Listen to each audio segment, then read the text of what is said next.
बांग्लादेश में इजराइल विरोधी प्रदर्शनकारियों ने कई इंटरनेशनल ब्रांड्स की दुकानों में लूटपाट और तोड़फोड़ की। ढाका ट्रिब्यूनल के मुताबिक KFC, प्यूमा, बाटा, डोमिनोज और पिज्जा हट जैसी इंटरनेशनल कंपनियों को निशाना बनाया गया है।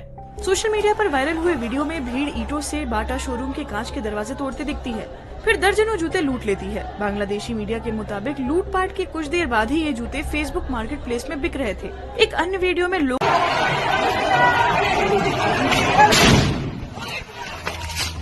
पश्चिम बंगाल के मुर्शिदाबाद में मंगलवार को वक्फ कानून के विरोध में हिंसा भड़क गई।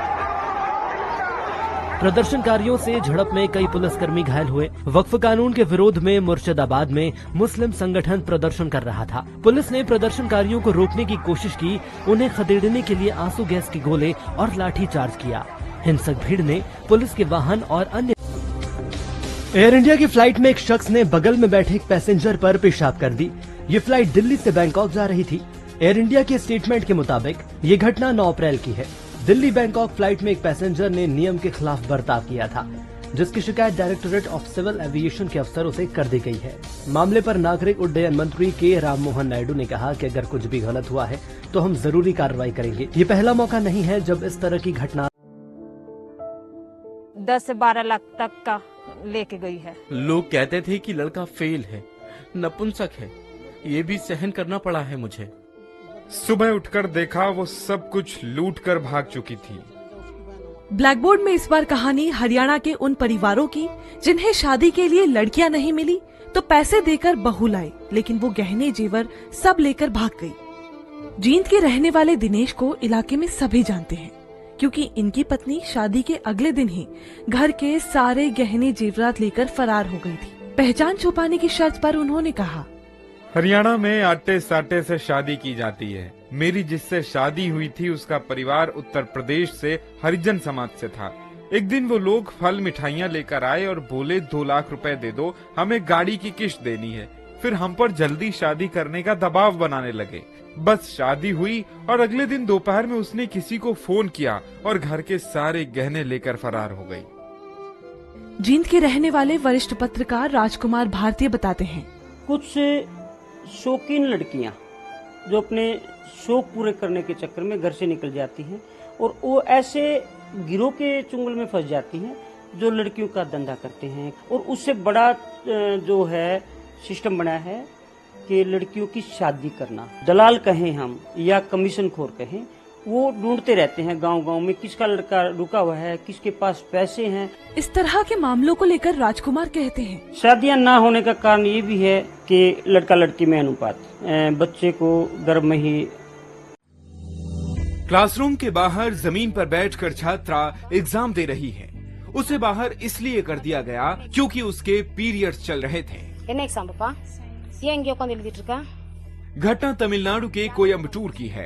5 अप्रैल को परीक्षा के दौरान 14 साल की छात्रा के पीरियड शुरू हो गए, जिसके बाद प्रिंसिपल ने उसे क्लास के बाहर कर दिया। वीडियो सोशल मीडिया पर वायरल हो रहा है, जिसमें पीड़िता कह रही है कि उसे प्रिंसिपल ने बाहर बैठने को कहा। अल्लू अर्जुन और एटली की फिल्म अनाउंसमेंट के बाद से ही विवादों में घिर गई है। पोस्टर रिलीज के बाद सोशल मीडिया पर फैंस भड़क उठे और फिल्म को हॉलीवुड की कॉपी बता दिया। 8 अप्रैल को अल्लू अर्जुन के बर्थडे के मौके पर फिल्म का पोस्टर और एक वीडियो रिलीज किया गया। पोस्टर्स देखने के बाद यूजर्स ने डायरेक्टर और अल्लू अर्जुन को ओरिजिनल कंटेंट बनाने के लिए कहा। एक यूजर ने लिखा, ये फिल्म हॉलीवुड की ब्लॉकबस्टर टिमोथी शैलमेट की फिल्म ड्यून की कॉपी है। एक ने लिखा, कुछ तो ओरिजिनल रखना चाहिए। एक और यूजर ने लिखा, हमारे देश में इतने बेहतरीन लोग हैं तो फिर हम दूसरों की।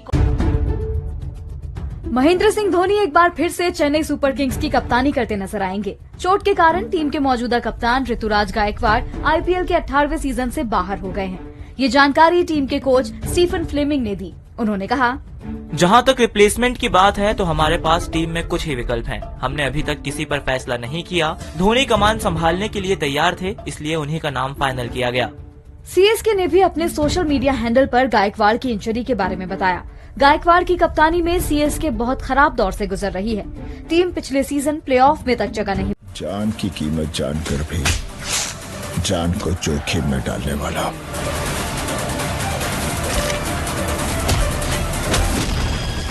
मैं जाट हूं। क्या सनी देओल का 2.5 किलो का हाथ एक बार फिर बॉक्स ऑफिस पर मचाएगा गदर? नमस्कार, मैं हूं आशीष, आप देख रहे हैं दैनिक भास्कर ऐप और आज हम रिव्यू करेंगे सनी देओल, रणदीप हुड्डा और विनीत सिंह स्टारर फिल्म जाट का। ये 2.5 किलो के हाथ की ताकत पूरा नॉर्थ देख चुका है, अब साउथ देखेगा। फिल्म की ड्यूरेशन लगभग 2 घंटे 40 मिनट है और इसे दैनिक भास्कर ने 5 में से 3.5 स्टार रेटिंग दी है। फिल्म की कहानी की बात करें तो इसमें 2009 के श्रीलंका के युद्धग्रस्त जंगल को दिखाया गया है, जहां एलटीटी के पूर्व सदस्य रणतुंगा, जिसका किरदार निभाया है रणदीप हुड्डा ने, उसे एक सोने के ईंटों से भरा संदूक मिलता है।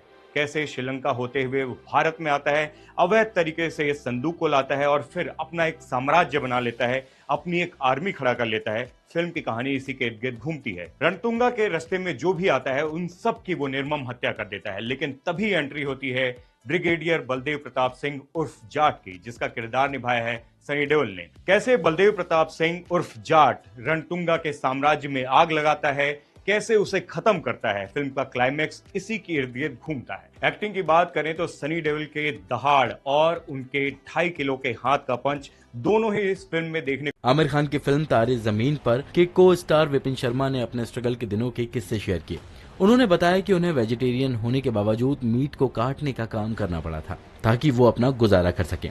मैं एक आयरिश रेस्टोरेंट में काम कर रहा था, मैं वेजिटेरियन हूँ, और वहां पे मुझे जो जॉब का हिस्सा था कि वो मीट को निकालना और उसको काटना, साफ करना, ये सब था। और उस समय वही जॉब था मेरे पास बिल्कुल पैसे नहीं थे। मैं जब मीट साफ कर रहा था तो मैंने प्रेयर बोली, मैंने कहा हे भगवान तू मेरे। आप लोगों को दिल में दुख हुआ है वॉका प्रॉपर्टी के लेके, आप भरोसा रखिए बंगाल में ऐसा कुछ नहीं होगा जिसमें कोई डिवाइड एंड रूल होगा।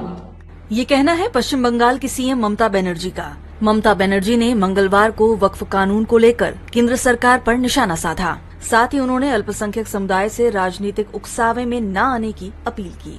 ममता ने कहा, कुछ लोग पूछते हैं कि मैं हर धर्म के स्थानों पर क्यों जाती हूँ।